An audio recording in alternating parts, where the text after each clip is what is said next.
السلام علیکم ورحمۃ اللہ وبرکاتہ۔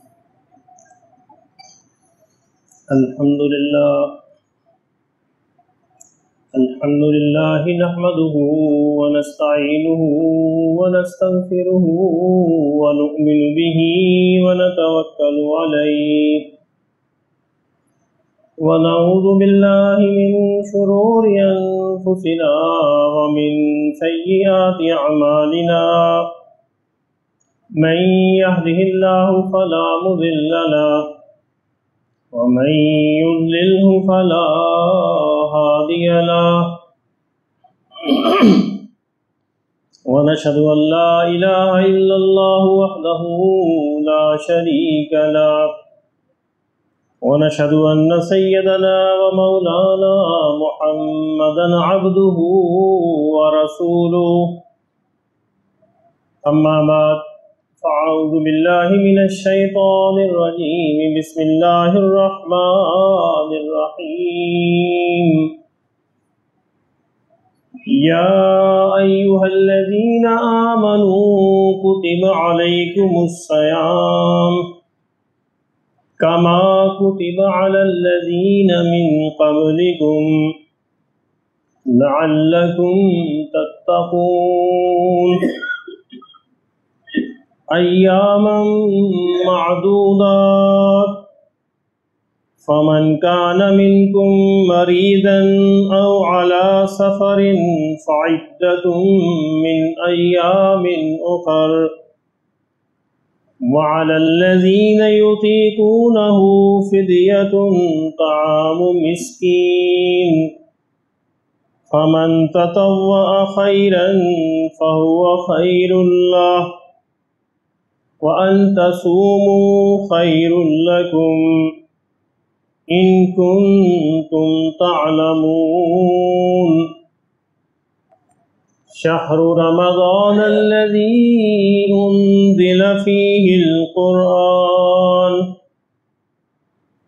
هُدًى لِّلنَّاسِ وَبَيِّنَاتٍ مِّنَ الْهُدَى وَالْفُرْقَانِ، صدق اللہ مولانا العظیم۔ حضرات محترم، پچھلی بار یہ عرض کیا تھا کہ رمضان المبارک کی آمد ہے، اس کے لیے آپ حضرات پلاننگ کر لیں، پروگرام بنا لیں کہ کس طرح اس سے زیادہ فائدہ اٹھایا جا سکتا ہے۔ امید ہے آپ سب حضرات نے پلاننگ کر لی ہوگی اور اس کے مطابق عمل شروع کر دیا ہوگا۔ قرآن مجید میں جہاں روزے کے احکامات آئے ہیں، یہ بات شروع ہوتی ہے یا ایھا الذین آمنوا کتب علیکم الصیام، کہ اے ایمان والو تم پر روزے فرض کیے گئے جس طرح تم سے پہلی قوموں پر فرض کیے گئے تھے، تاکہ تم متقی بن جاؤ، تقوی والے بن جاؤ۔ ان آیات کی قرآن مجید کے اندر جو پلیسمنٹ ہے یہ بڑی امپورٹنٹ ہے۔ یہ دیکھنا پڑتا ہے کہ اللہ رب العزت نے وہ جو آیات عطا فرمائی ہیں اس کے آگے پیچھے کیا ہے، سیاق و سباق کیا ہے ان کا، یہیں کیوں یہ آیت رکھی گئی ہے۔ قرآن مجید کو سمجھنے کے لیے یہ انتہائی ضروری بات ہے کہ ہم سیاق و سباق کو سمجھیں کہ فلاں آیت کو فلاں جگہ کیوں پلیس کیا گیا۔ چیزوں کی پلیسمنٹ جو ہے وہ چیزوں کی اہمیت کو بدل دیتی۔ آپ دیکھیے یہ رکوع پچھلا یہاں سے شروع ہوتا ہے، اس سے پیچھے جو بات چل رہی ہے وہ قصاص کی چل رہی ہے، قتل کی چل رہی ہے۔ اور اللہ وہاں پہ فرماتے ہیں کہ وَلَكُمْ فِي الْقِصَاصِ حَيَاةٌ يَا أُولِي الْأَلْبَابِ يَا أَيُّهَا الَّذِينَ آمَنُوا كُتِبَ عَلَيْكُمُ الْقِصَاصِ، یعنی انسانی جان کی حرمت کا بیان چل رہا ہے، قصاص کی بات ہو رہی ہے، قتل کی بات ہو رہی ہے۔ اس کے ساتھ ہی پھر وصیت کی بات شروع ہو گئی، یعنی اس کے فوراً بعد وصیت کی بات شروع ہو گئی ہے کہ جب انسان جو ہے دنیا سے جانے لگے اس کو کس طرح وصیت کرنی چاہیے اور کس کس کی حق میں وصیت کرنی چاہیے۔ اب اس کے درمیان پھر یہ روزے کی آیت آ گئی ہے، اور روزے کی آیات جہاں پہ ختم ہوتی ہیں وہاں پہ فوراً بعد یہ آیت آتی ہے کہ تم جو ہے اپنے مالوں کے بارے میں بڑے سینسٹیو رہو اور مال جو ہے وہ باطل طریقے سے ایک دوسرے کا مال جو ہے وہ نہ کھاؤ۔ اب دیکھیں، پہلے قصاص کی بات ہے، قتل کی بات ہے، پھر وصیت کی بات ہے، درمیان میں روزے کی بات ہے، اور اس کے آخر میں مال کی بات ہے۔ ان کا تعلق کیا بنتا ہے؟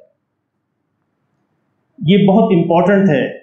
یعنی اللہ رب العزت یہ اصل میں یہ بتانا چاہ رہے ہیں، اس کی پلیسمنٹ یہ بتا رہی ہے کہ انسانی حقوق جو ہے وہ کس قدر امپورٹنٹ ہے۔ پہلے قتل کی بات ہوئی، قصاص کی بات ہوئی، اس کے ساتھ ہی فوراً بعد جو ہے یہ بات ہوئی کہ تم جو ہے روزے تم پر فرض کیے گئے، اور اس کے اینڈ یہاں پہ ہوتا ہے کہ تم ایک دوسرے کے مال جو ہے وہ باطل طریقے سے نہ کھاؤ۔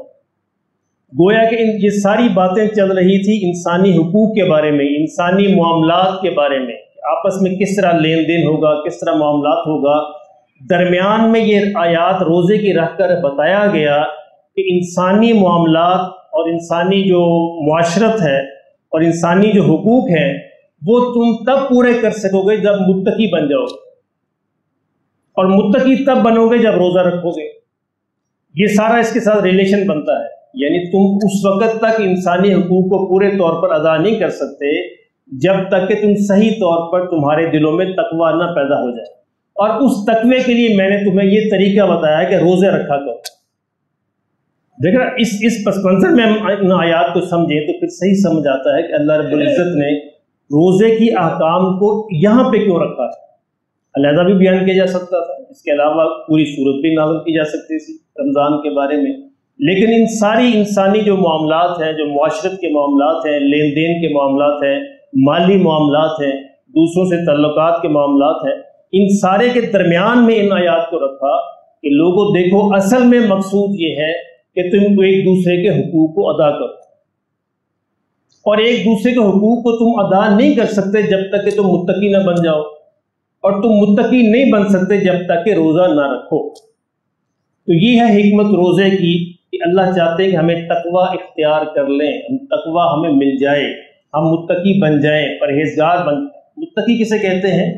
تقوی کہتے ہیں کہ اللہ کے ہونے کا احساس ہمیں ہر دم تھا کہ اللہ میرے ساتھ ہے، اللہ مجھے دیکھ رہا ہے، میں اللہ کی نظر میں ہوں، میں اللہ سے کسی دم بچ نہیں سکتا، نہ اس دنیا کے اندر نہ آخرت کے اندر۔ یہ ہے تقوی۔ اور جب یہ احساس ہر دم انسان کے ساتھ ہوتا ہے تو وہ پھر تنہائی کے اندر بھی گناہ کا خیال بھی نہیں لاتا، یعنی گناہ کرنا تو دور کی بات ہے، کیونکہ اسے معلوم ہے کہ میرا معاملہ اس رب کے ساتھ ہے جو دلوں کے حال کو بھی جانتا ہے۔ یہ جتنی بھی عبادات اللہ رب العزت نے عطا فرمائی ہیں، روزہ ہو، نماز ہو، زکوٰۃ ہو، حج ہو، ان کی حکمت بھی ساتھ بیان فرمائی ہے، اس کے اثرات بھی بیان فرمائے ہیں کہ ان کی کیا تاثیر ظاہر ہونی چاہیے۔ اگر وہ تاثیر ظاہر نہیں ہوتی تو اس کا مطلب یہ ہے کہ ہماری عبادات ناقص ہیں، ان کے اندر کوئی مسئلہ ہے۔ اب دیکھیے اللہ نے فرمایا کہ ان الصلاۃ تنہی عن الفحشاء والمنکر، کہ نماز کی تاثیر یہ ہے کہ نماز تمہیں بے حیائی اور برے کاموں سے روک دے گی۔ یعنی اگر تمہاری نماز اصل نماز ہے، صحیح نماز ہے، تو اس کی تاثیر یہ ظاہر ہونی چاہیے کہ تم بے حیائی سے اور برے کاموں سے رک جاؤ۔ اگر نہیں رکے اس کا مطلب نماز اصل طریقے سے ادا نہیں ہوئی۔ روزے کی یہ تاثیر ظاہر ہونی چاہیے کہ تم متقی بن جاؤ۔ اگر اس کی یہ تاثیر ظاہر نہیں ہوئی تو اس کا مطلب ہے کہ روزہ رکھنے کے اندر کوئی مسئلہ ہے، روزہ صحیح طور پر پورے حقوق کے ساتھ ادا نہیں ہوا۔ اس کے لیے پھر ہمیں سینسیٹیو پریشان ہونا چاہیے کہ تاثیر کیوں ظاہر نہیں ہو، اور یہ انتہائی غور کرنے کی بات ہے۔ ذرا اپنے آپ سے سوال کیا کریں، میں بھی اور آپ بھی، کہ وہ عبادات جو دنیا کے اندر تاثیر ظاہر نہیں کر رہی، کیا آخرت میں کریں گے؟ ان دنیا تو بڑی چھوٹی سی بات ہے نا، یعنی وہ عبادات، وہ نماز جو دنیا کے اندر ہم بے حیائی اور برائی ہم سے نہ چھڑوا سکی، وہ نماز ہمیں جنت کیسے دلوائے گی؟ وہ روزہ جو دنیا کے اندر ہمارے اندر تقوی پیدا نہ کر سکا، وہ روزہ پھر ہمیں جنت کیسے دلوائے گا؟ روزے کی تو تاثیر ہی پیدا نہیں ہوئی۔ جس دوا کی تاثیر پیدا نہ ہو تو انسان اس دوا کو بدل لیتا ہے، ڈاکٹر بدل لیتا ہے، لیکن یہاں نہ ڈاکٹر بھی ٹھیک ہے، دوا بھی ٹھیک ہے، ہر عمل ٹھیک ہے، مسئلہ صرف ہمارے استعمال کے اندر ہے۔ کہ ہم اس کا صحیح طریقے سے استعمال نہیں کر رہے۔ اب روزے ہی کو لیجئے، روزے کے بارے میں ہم نے یہ سمجھ رکھا ہے کہ سحری سے لے کر افطاری تک اگر ہم کھانے پینے سے رک گئے تو گویا روزہ مکمل ہو گیا، جبکہ ایسا نہیں ہے۔ یہ تو صرف پیٹ کا روزہ ہے، یہ پیٹ کا روزہ ہے، باقی سارے اعضاء کا بھی روزہ ہوتا ہے، اور جب تک باقی سارے اعضاء کا روزہ اس کے ساتھ شامل نہیں ہوگا ہمارا روزہ مکمل روزہ نہیں ہوگا۔ یہ روزہ پھر اپنے اثرات ظاہر نہیں کرے گا، اس کی جو تاثیر ظاہر ہونی چاہیے تھی وہ ظاہر نہیں ہوگی، اور جب یہ تاثیر دنیا کے اندر ظاہر نہیں ہوگی تو پھر پریشانی کی بات یہ ہے کہ ہو سکتا ہے آخرت کے اندر بھی ظاہر نہ ہو۔ اب دیکھیے، سب سے پہلے یعنی روزے کے ساتھ ساتھ جو یعنی پیٹ کے ساتھ ساتھ سب سے پہلا روزہ جو ہے وہ ہماری نظر کا روزہ ہے۔ نظر کا روزہ کیا ہے؟ نظر کا روزہ یہ ہے کہ جس چیز پر اللہ چاہتے ہیں کہ تمہاری نظر نہ پڑے وہاں نظر نہیں پڑنی چاہیے، اور جہاں اللہ چاہتے ہیں کہ نظر پڑے وہاں نظر پڑنی چاہیے۔ یعنی نظر کی حفاظت یہ بہت ضروری عمل ہے۔ حضور نے فرمایا صلی اللہ علیہ وسلم، جس کا مفہوم یہ ہے کہ نظر شیطان کے تیروں میں سے ایک تیر ہے، جہاں پڑتی ہے اس کا اثر اپنے دل پر بنا لیتی ہے۔ ایسے نہیں ہوتا کہ انسان کی نظر جہاں جہاں جا رہی ہوتی ہے اس کے اثرات اس کے دل پہ آ رہے ہوتے ہیں۔ آپ کبھی تجربہ کر کے دیکھیے، 7 دن ابھی اعتکاف کا موسم آئے گا، اعتکاف میں 10 دن بیٹھ جائیے، جب اعتکاف میں 10 دن آپ کی نظر کسی غیر محرم کی طرف نہیں پڑے گی، انڈرسٹوڈ ہے، مسجد کے اندر آپ موجود ہیں، ماحول مسجد کا ہے، کسی غلط چیز کو آپ نہیں دیکھیں گے تو آپ محسوس کریں گے کہ آپ کی نورانیت میں اضافہ ہوا ہے، آپ کو خود محسوس ہوگا۔ تو نظر کوئی معمولی چیز نہیں ہے، نظر کی حفاظت انتہائی ضروری ہے اگر آپ چاہتے ہیں کہ روحانی طور پر ترقی کریں۔ تو ایک تو ہے نظر کا روزہ، اور دوسرا جو ہے وہ کانوں کا روزہ، یعنی کان جو ہے جو سنتے ہیں اس کو اپنے دل کے اندر اتار لیتے ہیں۔ یہ اصل میں دروازے ہیں، ایمان بننے کے دروازے، ہماری آنکھیں، ہمارے کان، ہمارا بولنا، ہماری زبان، ہماری سوچ، اسی سے ایمان بنتا ہے، اسی سے ایمان بگڑتا ہے۔ اگر انسان یہ چاہے کہ اس کا ایمان ترقی کرنا شروع کر دے تو وہ ایمان کو بولے، ایمان کو سنے، ایمان کی باتیں کرے، ایمان کو دیکھے، ایمان کو سوچے، ایمان ترقی کرنا شروع کر دے۔ اور کوئی چاہے کہ اس کے ایمان کے اندر تنزلی ہو، کم ہو جائے، تو وہ اس کے خلاف باتیں کرنا شروع کر دے۔ اب دیکھیں، جس قسم کی باتیں ہم کر رہے ہوتے ہیں، جس قسم کی باتیں ہم سن رہے ہوتے ہیں، وہ لاشعوری طور پر ہمارے اوپر اثر انداز ہو رہی ہیں۔ اب پورا معاشرہ جو سیاست کی باتیں کر رہا ہے، بچوں پہ بھی اثر انداز ہو رہی ہیں، بچے بھی سیاست کی باتیں کرتے ہیں۔ کیوں کہ لاشعوری طور پر ہم کیے جا رہے ہیں، سنے بھی جا رہے ہیں، اگر نہیں کر رہے تو سن رہے ہیں، سن نہیں رہے تو کر رہے ہیں، تو وہ ہمارے دلوں پر اثر انداز ہو رہی ہیں۔ جو بات بھی انسان اپنی زبان سے بولے گا وہ اس کے دل پر اثر انداز ہوگی، جو اپنے کانوں سے سنے گا دل پر اثر انداز ہوگی۔ اس لیے یہ کہتے ہیں کہ اگر آپ یہ چاہتے ہیں کہ نیکی پھیلنا شروع ہو جائے تو نیکی کو بولنا شروع کر دیں، برائی کی بات ہی نہ کریں، یعنی جس چیز کو دبانا چاہتے ہیں اس کا تذکرہ کرنا بند کر دیں، آہستہ آہستہ معاشرے سے وہ ختم ہونا شروع ہو جائے۔ تجربہ کر کے دیکھیے، یعنی اگر آپ چاہتے ہیں آپ کے گھروں کے اندر غیبت ختم ہو جائے تو غیبت کی بات ہی نہ کریں، وہ بات ہی کرنا بند کر دیں۔ 2 4 10 20 30 روز کے بعد آپ محسوس کریں گے کہ پوری فیملی ممبران کے اندر اثرات ظاہر ہونا شروع ہو گئے، کیونکہ جو بات بولی جاتی ہے، جو بات کی جاتی ہے، وہ انسان پر اثر انداز ہوتی ہے۔ تو کانوں کا روزہ یہ ہے کہ کانوں کی حفاظت کی جائے غیر ضروری باتیں سننے سے۔ اسی طرح زبان کا روزہ ہے، تو زبان کے بارے میں تو آقا دو عالم صلی اللہ علیہ وسلم انتہائی تاکید عطا فرمائے۔ ابھی آج صبح میں نے وہ حدیث پڑھی تھی کہ جو اس بات کی ضمانت دے دے مجھے، جو 2 ٹانگوں کے درمیان ہے اور جو 2 جبڑوں کے درمیان، یعنی زبان کی حفاظت اور شرمگاہ کی حفاظت، میں اس کو جنت کی ضمانت دیتا ہوں۔ آقا دو عالم صلی اللہ علیہ وسلم کی ضمانت ہے، 2 چیزوں کی حفاظت کی ضمانت دے دو، جنت کی ضمانت ہے میرے حضور صلی اللہ علیہ وسلم کی طرف سے۔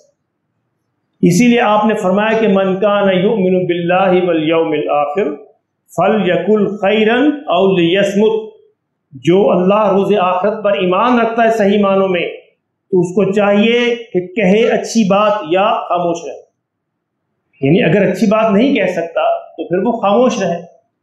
تو یہ ہے زبان کا روزہ۔ کہ زبان کو غیبت سے بچائے، زبان کو چغلی سے بچائے، زبان کو جھوٹ سے بچائے، زبان کو بہتان سے بچائے اور زبان کو لایانی باتوں سے بچائے۔ اس کے بعد جو ہے سوچ کا روزہ ہے۔ سوچ بھی ہم پر اثر انداز ہوتی ہے، ہم کیا سوچتے ہیں، تنہائی میں کون سی سوچیں ہمارے ساتھ ہوتی ہیں، یہ بہت ضروری ہے۔ انسان اگر اپنا جائزہ لینا چاہتا ہے کہ میں کس قسم کا انسان ہوں، بڑا آسان ہے۔ تنہائی میں دیکھیے کہ آپ کو کس طرح کے خیالات آتے ہیں، تو آپ اسی طرح کے انسان ہیں، کیونکہ تنہائیوں میں آپ بالکل حقیقی ہوتے ہیں، علیحدہ ہوتے ہیں، صرف اللہ ہے یا آپ ہیں۔ تو اس وقت یہ جائزہ لیجئے کہ آپ کو کس طرح کے خیالات آتے ہیں، کون سی سوچیں آپ کے ساتھ ہیں۔ جس طرح کی سوچیں آپ کے ساتھ ہوں گی اسی طرح کے انسان اصل میں آپ ہیں۔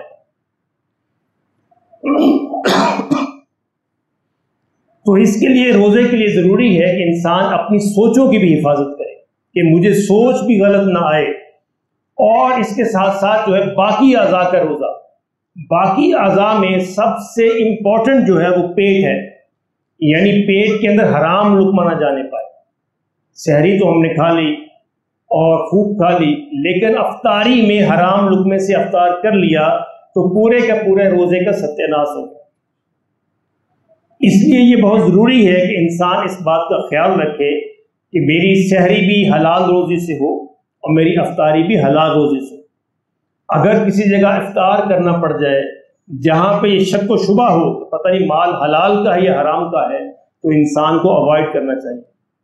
سارا دن بھوکا رہ کے روزے کو حرام سے افطار نہیں کرنا چاہیے، کیونکہ حضور نے فرمایا صلی اللہ علیہ وسلم جو بات تمہیں شک کے اندر ڈال دے اس کو چھوڑ دو۔ یعنی محفوظ راستہ یہ ہے دا ما یریبک، یعنی جس بات نے تمہیں شک میں ڈالا ہے اس کو چھوڑ دو۔ اگر یہ مسئلہ ہے، یہ شک و شبہ ہے کہ پتہ نہیں حرام ہے یا حلال ہے، تو بہترین طرز عمل یہ ہے کہ اس کو چھوڑ دیا جائے، تاکہ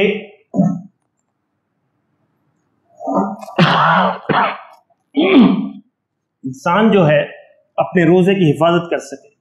میرے محترم دوست عمر یہ کر رہا تھا کہ جب تک ہم سارے اعضاء کا روزہ نہیں رکھیں گے ہمارا روزہ مکمل نہیں ہوگا، اور جب تک روزہ مکمل نہیں ہوگا روزہ اپنے اثرات اور تاثیر کو ظاہر نہیں کرے گا، اور جب تک دنیا کے اندر تاثیر ظاہر نہیں ہوگی تو آخرت کے اندر تاثیر کا ظاہر ہونا بھی مشکل ہے۔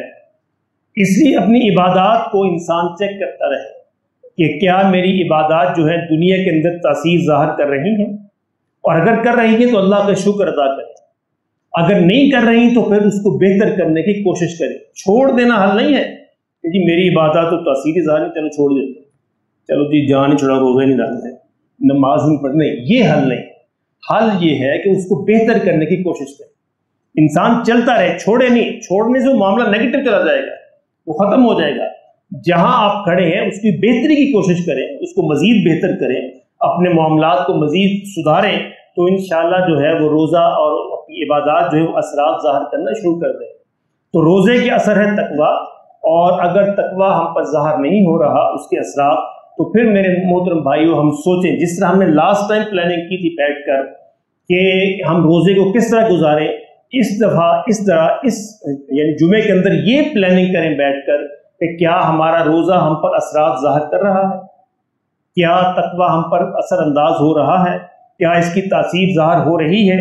اگر نہیں ہو رہی تو پھر آپس سے مشورہ کریں کہاں خامی ہے، کہاں نقص ہے، کہاں کمی ہے، تاکہ اس کو دور کیا جائے اور ہمارا روزہ صحیح روزہ بن جائے، اور قیامت کے دن یہ آواز لگے کہاں ہے روزے دار۔ اللہ اکبر۔ آپ کو پتہ نہیں جنت میں ایک دروازہ جس کا نام ہے باب الریان، جنت کا دروازہ ہے جس کا نام ہے باب الریان، اس میں سے صرف روزہ دار داخل ہوں، اور وہ دروازہ روزے داروں کو پکارے گا کہاں ہے روزہ دار، آئیں اور میرے سے اندر داخل ہو جائیں۔ اللہ پاک ہمیں نصیب فرما دے اور وہ دروازہ ہمیں نصیب فرما دے، اور رسول اللہ صلی اللہ علیہ وسلم کی صحبت اور آپ کی محفل اور آپ کی معیت جو ہے جنت میں نصیب فرمائے۔